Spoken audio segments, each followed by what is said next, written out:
Flux होने वाला है, कितना फ्लक्स आने वाला है इस अर्ध अनंत तार की वजह से इस चक्ति के ऊपर, ये आपको मुझे बताना है। बहुत आसानी चीज, आसान से बता सकते हो, उसमें कोई टेंशन नहीं, बात ही नहीं है ना।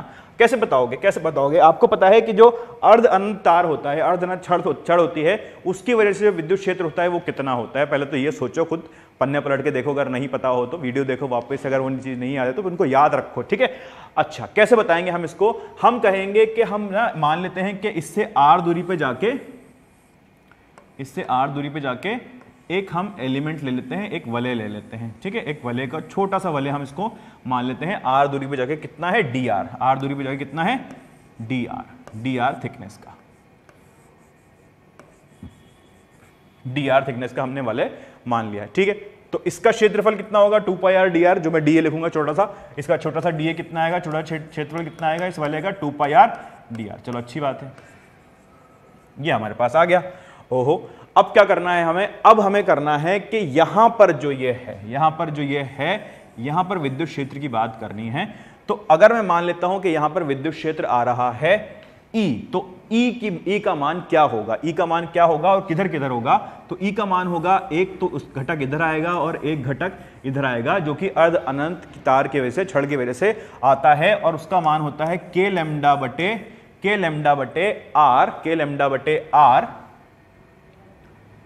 बटे r, और इसका भी मान क्या आएगा? k लैम्डा बटे r, ठीक है। यही मान आता है, r दूरी पर है, अर्ध अनंत छड़ से r दूरी पर है, तो k लैम्डा बटे r इधर आएगा और k लैम्डा बटे r ही इधर आएगा, ठीक है। अब उसमें देखने वाली बात क्या है? अब आप देखो, क्योंकि ये जो ये क्षेत्रफल है उसकी दिशा इधर है, इस क्षेत्रफल की दिशा भी इधर आएगी, dA की दिशा भी इधर आएगी, ठीक है। और ये वाला जो घटक है इस क्षेत्रफल से 90 डिग्री के एंगल पे है, तो इस घटक की वजह से तो फ्लक्स होगा ही नहीं, वो जीरो हो जाएगा, ठीक है। आप इसको ऐसे भी देख सकते हो कि ये इधर जो विद्युत क्षेत्र आएगा ये इस चक्ति को बिल्कुल काट ही नहीं पाएगा, उसको मतलब बिल्कुल उसके पैरेलल निकलेगा, उसके समांतर निकलेगा। सिर्फ ये वाला घटक जो है वो चक्ति को काट पाएगा, और उसी की वजह से हमें पता करना होगा कि कितना विद्युत फ्लक्स आ रहा है। और हम जानते हैं विद्युत फ्लक्स कितना होता है? विद्युत फ्लक्स होता है इंटीग्रेशन E डॉट dA। अगर ऐसा होता है तो E कितना है? E कितना आएगा इसके अंदर? k लैम्डा बटे r अपने पास आ गया है, ये हम जानते हैं। और dA कितना है? 2 पाई r dr है, 2 पाई r dr है, बस हो गई बात खत्म। और हमें कहां से कहां तक करना है? 0 से बड़े R तक। इस शक्ति का जो अगर त्रिज्या ले लें हम, जो कि हमेशा लेते हैं, वो R मान लें, कैपिटल R, तो इस शक्ति को, एक त्रिज्या को अगर हम R मान लें तो 0 से R तक हम इसका समाकलन करेंगे। कितना होगा? देखो क्या कट गया, ये R से R कट गया, आपके पास क्या बचा है? k लैम्डा इंटू 2 पाई, अंदर बचा है dr। अगर मैं इसको भी 1/4 पाई एप्सिलॉन नॉट लिख लूं एक, तो ये क्या बचने वाला है? लैम्डा बटे 1/4 pi epsilon not, 2 epsilon not अंदर dr का समाकलन 0 से r तक, उसका समाकलन क्या हो जाएगा? r। तो लैम्डा r बटे 2 एप्सिलॉन नॉट, इसका आंसर आ जाएगा। इस अर्ध अनंत छड़ की वजह से, इस अर्ध अनंत तार की वजह से जो इस शक्ति से फ्लक्स निकलेगा वो लैम्डा r बटे 2 एप्सिलॉन नॉट के बराबर होगा, ठीक है। इतना मुश्किल ये भी सवाल नहीं था, और ये भी इरिडोव से ही है। तो ये तो इस प्रकार के सवाल हो गए मेरे पास, किस तरह सवाल आते हैं। अब हम आगे देखते हैं कि और कैसी चीजें पूछी जाती हैं, ठीक है।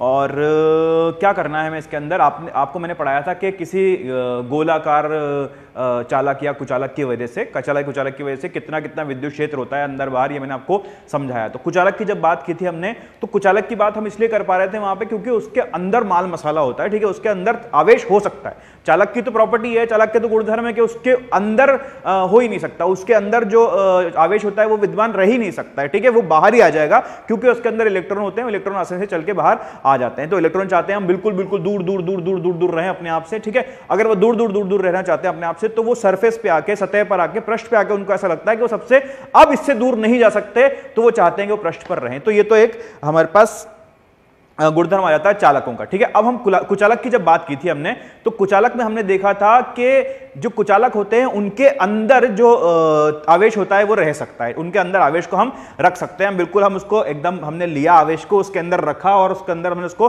पैक कर दिया, वो कहीं नहीं जाएगा क्योंकि वो चल ही नहीं सकता उसके अंदर, तो है ना। जब चल नहीं सकता तो उसी के अंदर रहेगा, उसी के अंदर रहेगा, तो उसके ऊपर सवाल बन सकते हैं। उसके ऊपर सवाल क्या बनता है? उसके ऊपर सवाल ये बनता है कि हमें दे दिया एक कुचालक, हमें बता दिया कि ये कुचालक है, इसके अंदर रो जो है घनत्व है, आवेश घनत्व है, और इस चालक के अंदर हमने एक कैविटी बना दी है, एक गुहा बना दी है, ठीक है, गुफा नहीं गुहा बना दी है।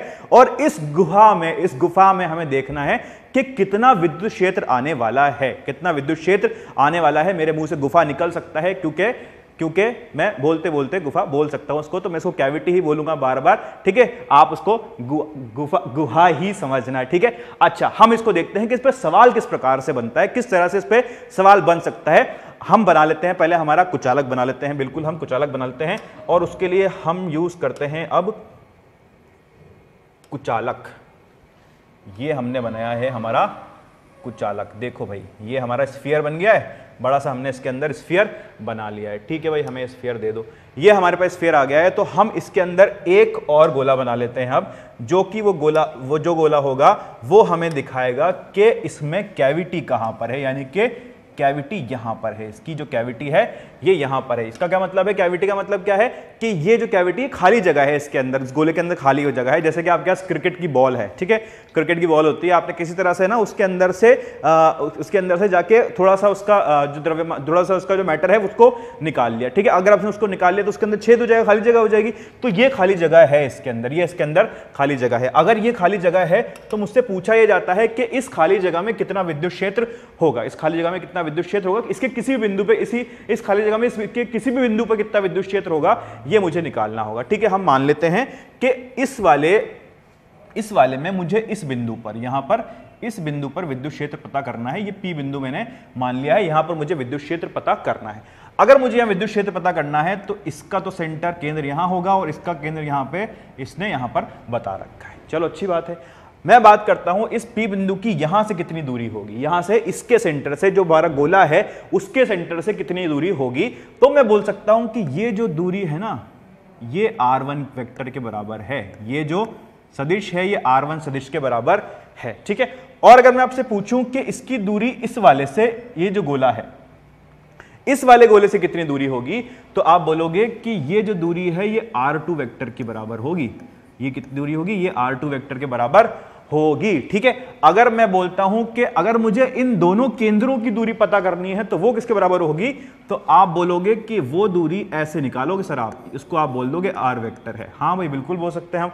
ये r1 बोल दिया हमने, ये r2 बोल दिया और ये r बोल दिया। तो मेरे पास क्या बन रहा है? मेरे पास इस प्रकार से कुछ चीज बन रही है। ये r1, ये r2 और ये r, ये तो r है, ये r2 है और ये r1 है। त्रिभुज का नियम होता है जो सदिश का, त्रिभुज का नियम होता है जो सदिश का बड़ा ही काम का नियम होता है। उस नियम से हम बोल पाते हैं कि r सदिश प्लस r2 सदिश जो है वो r1 सदिश के बराबर आएगा। यहां से आप देख सकते हो, बिल्कुल, है ना। अगर आप ये बोल सकते हो तो आप ये भी बोल सकते हो कि r सदिश जो है वो r1 सदिश माइनस r2 सदिश के बराबर आएगा। बिल्कुल आएगा, बिल्कुल आना भी चाहिए। तो इसको हम पकड़ लेते हैं और जेब में रख लेते हैं, बाद में निकाल के इसको काम में लिया जाएगा। अच्छा, ये हमने देख लिया यहाँ पे। अब बात करते हैं हम विद्युत क्षेत्र की। अब हम किसकी बात करते हैं? विद्युत क्षेत्र की। थोड़ा मैं आपको पिछली क्लास में या पिछली से क्लास में हमने पढ़ा था कि जो हमारे पास गोला होता है, जो कुचालक गोला होता है, उसके अंदर अगर मुझे विद्युत क्षेत्र निकालना होता है तो वो किसके बराबर होता है? उसके अंदर जो विद्युत क्षेत्र निकालते हैं हम, इसके अंदर अगर मैं इस कुचालक गोले की बात करता हूं तो सिर्फ ये कुचालक गोला अगर मैं बनाता हूं इस प्रकार से, ठीक है। अभी कोई कैविटी वेटी की चर्चा नहीं कर रहा हूं मैं, बिल्कुल नॉर्मल चर्चा कर रहा हूं। तो इसके अंदर जैसे रो है, इसका जो इसके अंदर जो चार्ज है, इसके अंदर जो आवेश है वो रो विद्यमान है। अगर रो है और इसकी वजह से इसी के अंदर कितना विद्युत क्षेत्र होगा, मान लो इसके बिंदु से, केंद्र से मुझे P बिंदु पे या Q बिंदु पर मुझे यहाँ विद्युत क्षेत्र पता करना है, तो वो किसके बराबर होता है? अगर ये r दूरी पर है तो, अगर r दूरी पर है तो E जो आता है वो रो r बटे 3 एप्सिलॉन नॉट के बराबर आता है। ये फॉर्मूला हमने पिछली क्लास में निकाला था, ठीक है। अगर मैं इसको सदिश रूप में लिखना चाहता हूं तो मैं लिख सकता हूं E जो है वो रो r बटे 3 एप्सिलॉन नॉट के बराबर आएगा। E जो है वो रो r बटे 3 एप्सिलॉन नॉट के बराबर आएगा, जहां मैंने E और r दोनों पर ही अब सदिश का निशान लगा दिया है, तीर का चिन्ह लगा दिया है। तो इसका मतलब क्या है? इसका मतलब क्या है यहां पर? इसका मतलब यह है कि जो E की दिशा है वो R की ही दिशा में होगी। जो ई की दिशा है वो आर की ही दिशा होगी, यानी कि यहां पे जो ई की दिशा आएगी वो आर की दिशा में ही आएगी। आर की दिशा तो इधर है, ये आर की दिशा है, तो इस वाले क्यू पॉइंट पे जो ई की दिशा आएगी वो भी इधर ही आएगी, जो भी इधर ही आएगी, तो दोनों की दिशा समान रहेगी। ये बहुत काम की चीज है। कैसे काम की चीज है हम उसको समझते हैं। मैं इसको हटा देता हूं। हमने समझ लिया है कि कितना आता है, रो आर बटे 3 एप्सिलॉन नॉट के बराबर ये आता है। चलो अच्छी बात है, इसको आप नोट भी कर सकते हो। अच्छा, ये हमारे पास वापस हम यहां पर आ गए। अब हम बात करते हैं हमारे कुचालक गोले की, ठीक है, और उसके पास उसके अंदर जो गुहा है, जो कैविटी है, उसकी भी बात हम करते हैं। अच्छा, क्या मैं इसको ऐसा मान सकता हूं कि ये जो मेरा कुचालक गोला है, जो ये गोला है, इसका अगर जो घनत्व है, आवेश घनत्व है, वो रो है, इसका आवेश घनत्व कितना है, रो है, ऐसा मुझे दिया है, मान लिया है मैंने, ठीक है, ठीक है, और मुझे इसके अंदर एक कैविटी बनानी है, मुझे इसके अंदर एक कैविटी बनानी है, तो मैं बोलता हूं कि या तो ये कैविटी खाली हो, या तो ये बिल्कुल खाली हो, इसके अंदर हवा हो, वैक्यूम हो, कुछ हो, लेकिन ये खाली हो, या मैं बोल सकता हूं कि अगर इसके अंदर कुछ है तो जितना पॉजिटिव है उतना ही नेगेटिव भी हो जाए तो भी इसका आवेश घनत्व जो होगा वो शून्य होगा। खाली होने का मतलब क्या है, कैविटी होने का मतलब क्या है, खाली होने का मतलब क्या है, उसका आवेश घनत्व जो है वो क्या है, शून्य है। और शून्य होने के दो तरीके हैं, या तो उसके अंदर कोई आवेश है ही नहीं, और दूसरा तरीका यह है कि उसके अंदर आवेश है लेकिन जितना पॉजिटिव है उतना ही नेगेटिव भी है, ठीक है, ये बड़े काम की बात है। तो इसमें हम क्या लिख सकते हैं कि इसका जो आवेश घनत्व है वो शून्य है, वो इस प्रकार से हो रहा है कि इसके अंदर रो आवेशीय घनत्व भी है और माइनस रो आवेशीय घनत्व भी है। इसके अंदर दोनों आवेशीय घनत्व हैं, तो रो प्लस माइनस रो मिलके क्या बन जाता है, शून्य बन जाता है। हमें तो कैविटी से मतलब है ना, हमें इस चीज से मतलब नहीं है कैविटी बन कैसे रही है, उसके अंदर आवेश है या नहीं है, हमें यह होना चाहिए कुल आवेश उसके अंदर शून्य होना चाहिए, कुल आवेश उसके अंदर शून्य होना चाहिए। तो हमने बोल दिया कुल आवेश के अंदर शून्य है। और अब मैं क्या मानूंगा इसको, अब मैं मानूंगा कि मेरे पास एक पूरा कुचालक गोला है, एक पूरा कुचालक गोला है जिसका पूरा कुचालक गोला है जिसका जो घनत्व है वो रो है, जिसका घनत्व रो है, और एक गोला उसके अंदर है जिसका घनत्व रो और माइनस रो है। एक गोला उसी के अंदर है जिसका घनत्व रो और माइनस रो है। तो मेरे पास दो गोले हो गए जिसका पहले घनत्व रो है और दूसरे का रो और माइनस रो है, ठीक है। तो मैंने इसको पहले पूरा गोला मान लिया। अगर मैं पूरा गोला लेकर करता हूं, इस सवाल को हल करता हूं, तो पूरा गोला लेकर किस प्रकार से करेंगे, फिर से हम इसको बना लेते हैं। एक शेप वापस दे दो मुझे, ये मेरा गोला बन गया है, ठीक है, और इसके अंदर एक और गोला बनाएंगे। भाई कहां से आएगा, इधर से आएगा। आ जाओ आ जाओ आ जाओ आ जाओ आ जाओ आ जाओ आ जाओ आ जाओ आ जाओ आ जाओ। ये एक गोला हमने इधर वापस बना लिया है, ठीक है, ये हमारी कैविटी भी बन गई। ओके भाई, अब हमें यहां से बात करनी थी, इसके बिल्कुल सेंटर से हमको बात करनी थी। पी पॉइंट हमने यहां पर लिया था, अरे पी पॉइंट हमने यहां पर माना था, ठीक है।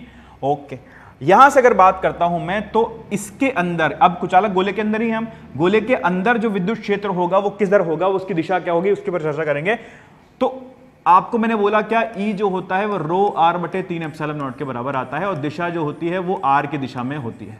और आर क्या है, केंद्र से जो इसके दिशा है, केंद्र से जो दिशा आ रही है वो दिशा है। तो आर दिशा तो इधर आई थी, तो ई की दिशा किधर आएगी, इस पी पॉइंट पे ई बनाएगा इधर की तरफ, ई बनाएगा इधर की तरफ, ठीक है। तो मैं इसको यहां बना लेता हूं, E1 की दिशा आई ये, हाँ क्या ना। और इसी गोले की वजह से, इस गोले की वजह से कितनी आएगी, इस गोले की वजह से आएगी इस तरफ, ठीक है। तो हमने क्या किया, हमारे पास दो गोले थे जिसमें एक का जो आवेश घनत्व था वो रो था, और दूसरा आवेश घनत्व, दूसरा जो था उसका आवेश घनत्व माइनस रो था, दूसरे का आवेश घनत्व कितना था, माइनस रो था।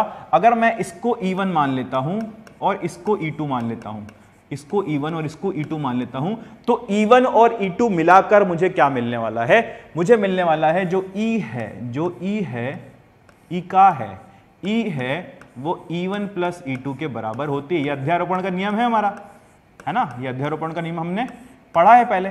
तो यहां पर कुल जो विद्युत क्षेत्र आएगा वो इस पूरे की वजह से आएगा, बड़े वाले कुचालक गोले की वजह से आएगा, और छोटे की वजह से आएगा जिसका घनत्व हमने माइनस रो माना है। इसका जो प्लस रो था, इसका जो प्लस रो था वो तो इस पूरे को बनाने में इस्तेमाल हो गया, बचा कितना है, इसके बाद माइनस रो बचा है, ठीक है। तो हम यहां क्या लिखेंगे, E बराबर E1 कितना है, रो आर 1 बटे 3 epsilon not plus rho minus rho R2 बटे 3 एप्सिलॉन नॉट, ठीक है।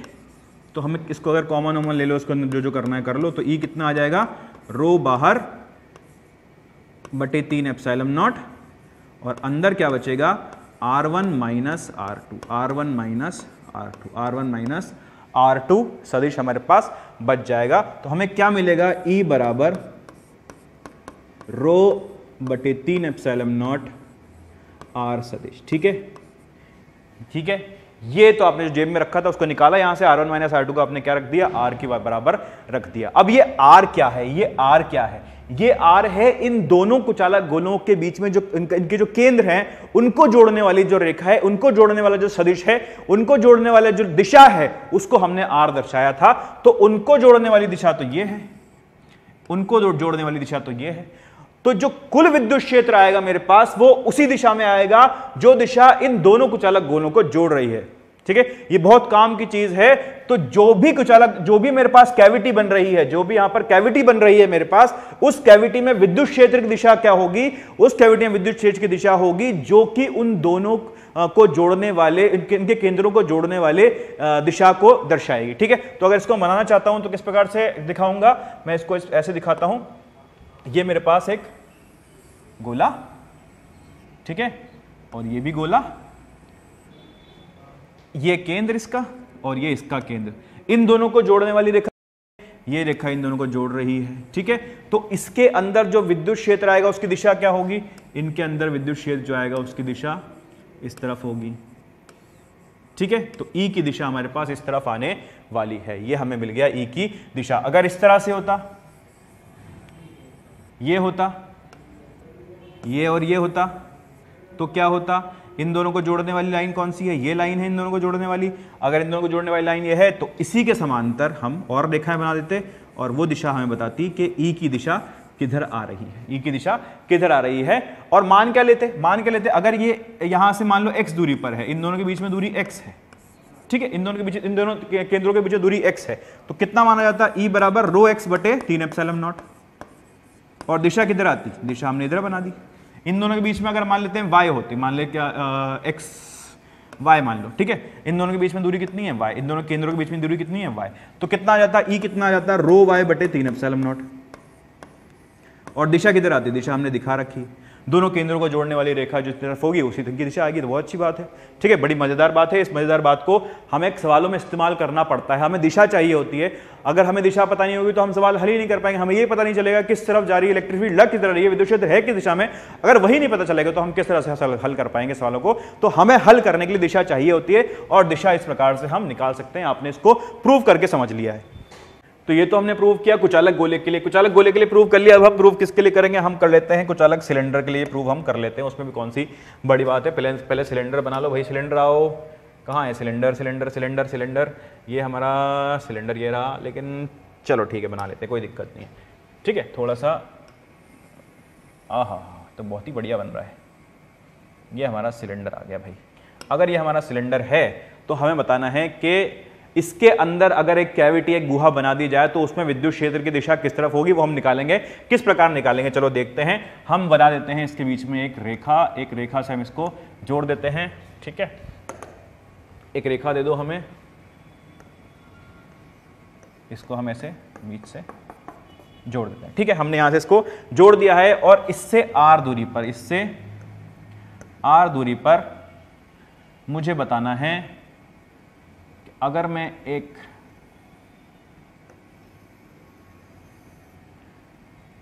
कैविटी ले लेता हूं, एक गुहा बना लेता हूं,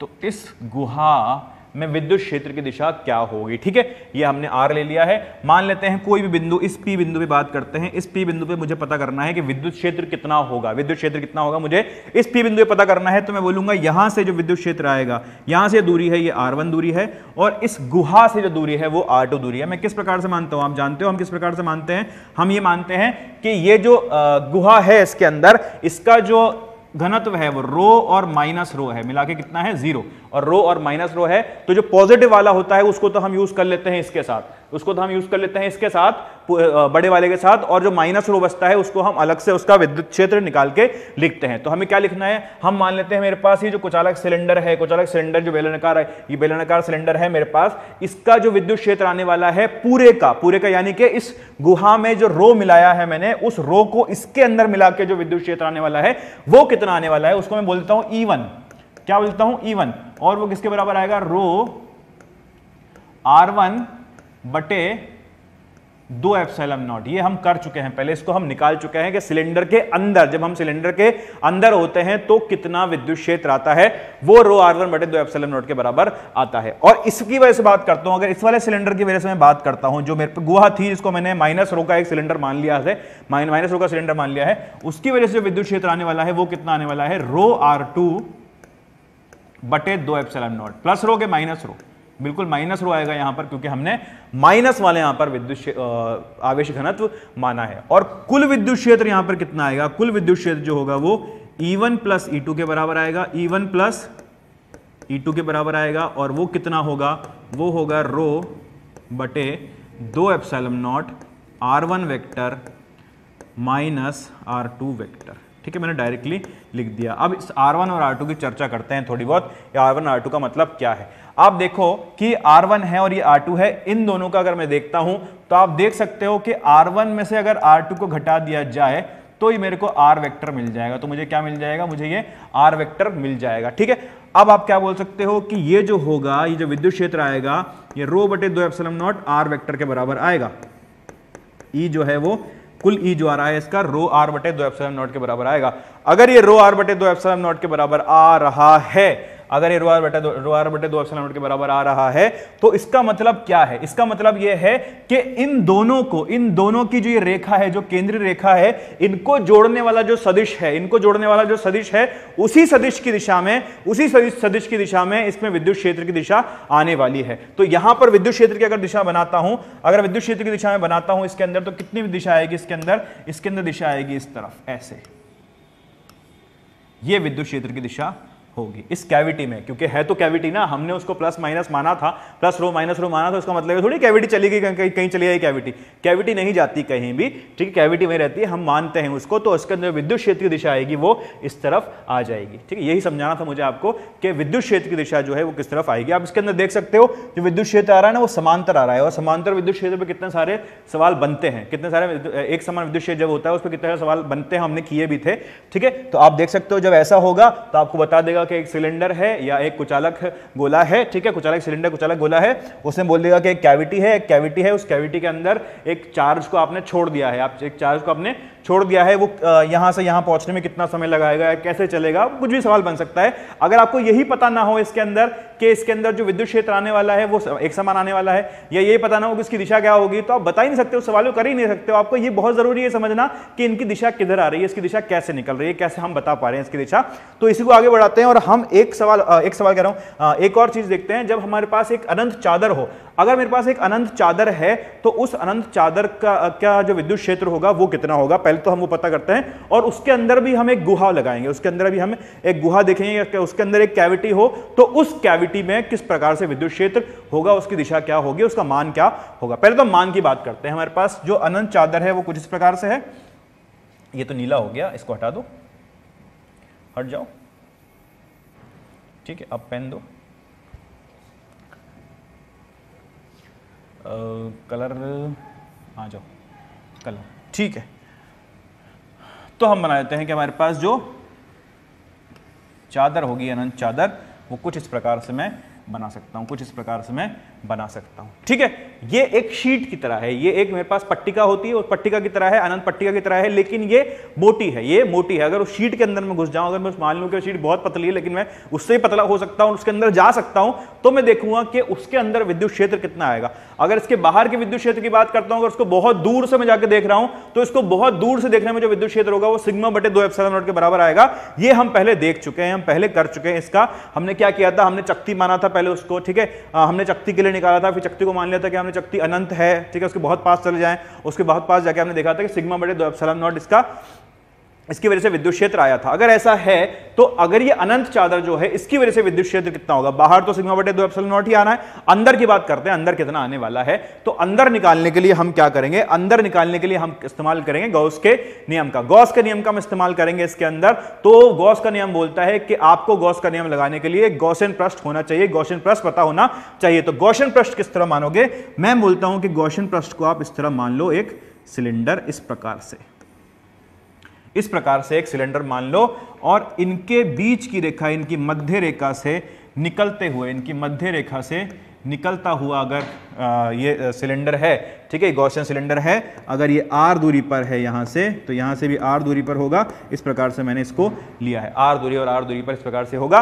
और ये जो है इसका मैंने मान लिया है, इसका एरिया मान लिया है मैंने कितना, इसका एरिया मान लिया है मैंने a है, इसका एरिया मान लिया मैंने a है, ठीक है। अभी फिलहाल को मैं बोलता हूं कि इसमें विद्युत क्षेत्र जो होगा उसकी दिशा इस तरफ आएगी, उसकी दिशा इस तरफ आएगी। क्या ए की दिशा भी इस तरफ होगी, यहां पर ही बात करता हूं तो ई की दिशा इस तरफ होगी और ए की दिशा इस तरफ होगी, ठीक है।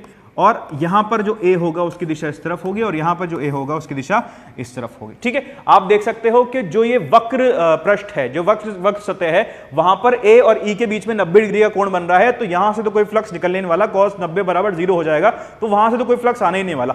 फ्लक्स आने वाला है सिर्फ और सिर्फ ये चपटी सतहों से, ठीक है, इस वाली से और इस वाली से। इस वाले से कितना आएगा, ई ए cos 0 मतलब 1, तो ई ए इधर से आएगा और इधर से भी ई ए आएगा, तो कुल कितना आ जाएगा 2EA। कुल फ्लक्स कितना आ जाएगा इससे 2EA। ये किसके बराबर होगा, ये होगा Q इन बटे एप्सिलॉन नॉट के बराबर होगा, Q इन बटे एप्सिलॉन नॉट के बराबर ये होगा। अगर ये Q इन बटे एप्सिलॉन नॉट के बराबर है तो आप लिखोगे 2EA बराबर Q इन का मान।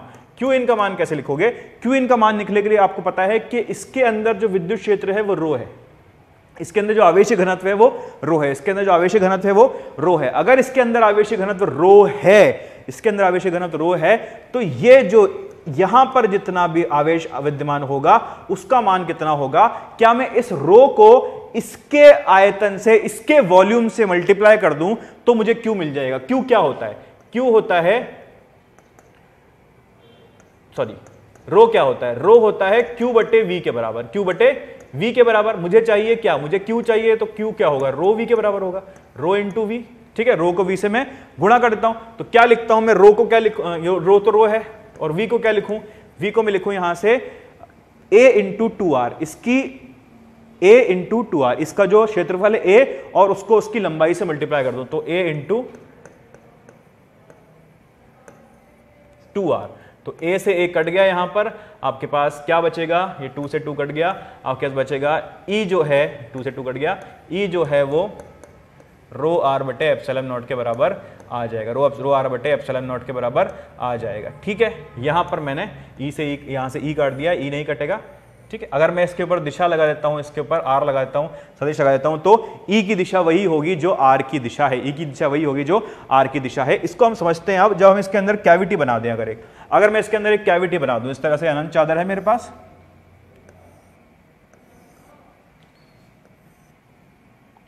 ये अनंत चादर है, ठीक है, और इसके अंदर यहां एक कैविटी बना दी है मैंने,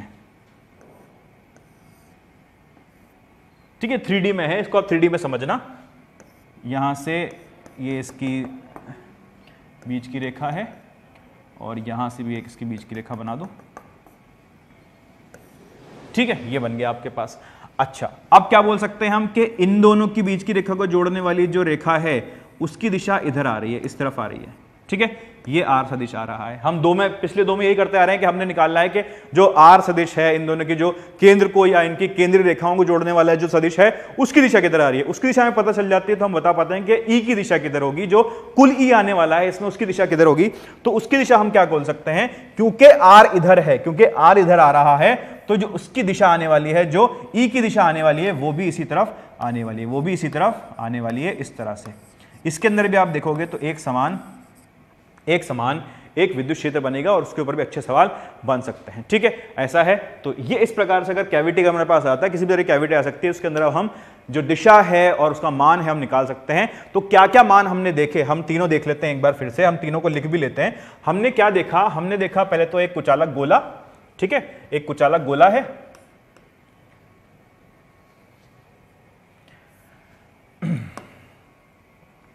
कुचालक गोला,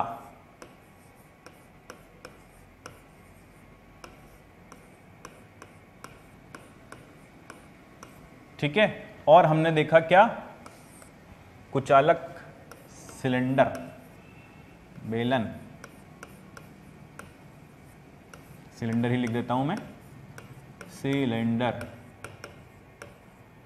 और क्या देखा हमने, एक मोटी चादर, पट्टी का बोल लो, चादर बोल लो आप उसको,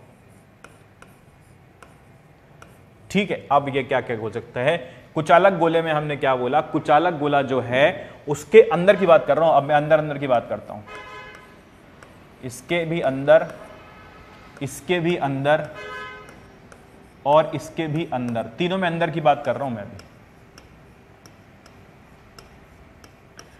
इसके अंदर जो विद्युत क्षेत्र आया है वो कितना आया है, इसके आया था, वो आया था रो आर बटे 3 एप्सिलॉन नॉट, हम तीर लगा के लिख रहे हैं, ठीक है। इसमें जो विद्युत क्षेत्र आया था वो कितना आया था, रो आर बटे 2 एप्सिलॉन नॉट, और इसमें जो आया था वो कितना आया था, ई बराबर रो आर बटे एप्सिलॉन नॉट, ठीक है। ये सब चीजें हमारे पास आ गई थी। अगर ये आ गया है हमारे पास, ये हमें मिल गया है, तो बाहर की बात कर लेते हैं। इसमें बाहर में कितना आया था, इसमें के क्यू बटे आर स्क्वायर आया था, इसके अंदर कितना आया था आपका, और इसके सिग्मा बटे 2 एप्सिलॉन नॉट, इसमें आया था आपका सिग्मा बटे 2 एप्सिलॉन नॉट, ठीक है। अच्छा, इसका अगर हम ग्राफ बनाना चाहते हैं, अभी बाहर का लिखने की जरूरत पड़ेगी, पहले हम अंदर का पहले ग्राफ बनाते हैं, अंदर अंदर का, फिर हम बाहर का लिखेंगे, ठीक है। मुझे ई और आर के ग्राफ की बात करनी है।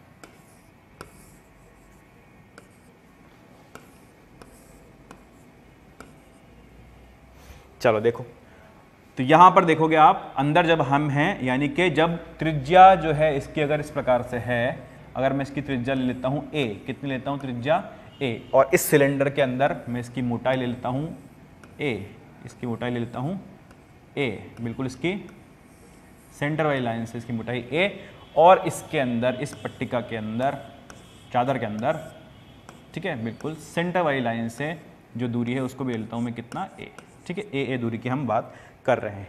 तो जब तक हम ए दूरी पर हैं, तो इस पे निर्भरता कैसी है, ये सरल रेखीय निर्भरता है। ई और आर की निर्भरता कैसी है, सरल रेखीय निर्भरता है। तो ई बढ़ेगा जब तक आर किसके बराबर ना हो जाए, ए के बराबर ना हो जाए, ठीक है।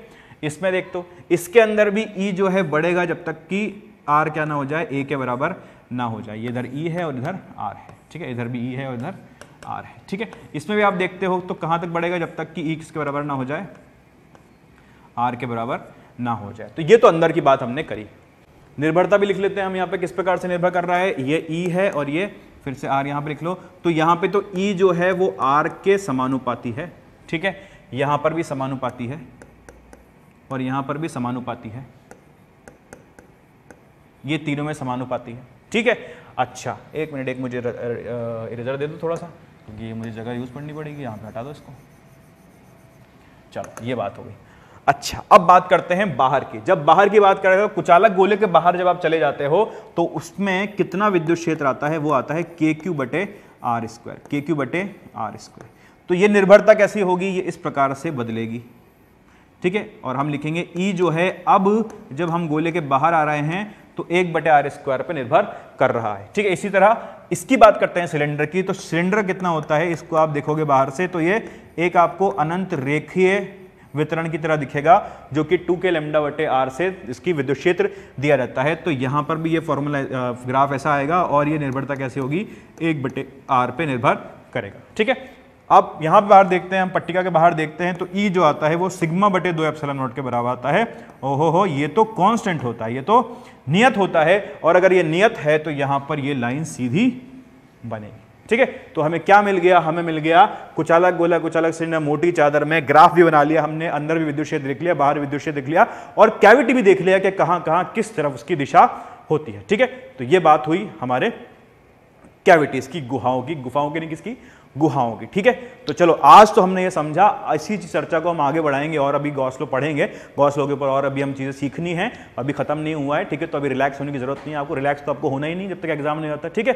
तो आपको ये पढ़ते चलना है, साथ में अब मैं आपको कोशिश करता हूँ जल्दी जल्दी और होमवर्क भी कराने लगूँ, होमवर्क देने लगूँ, आप इसको करोगे होमवर्क को, फिर हम उसको डिस्कस करेंगे। आज की क्लास हम यही खत्म करते हैं, चलो, थैंक यू।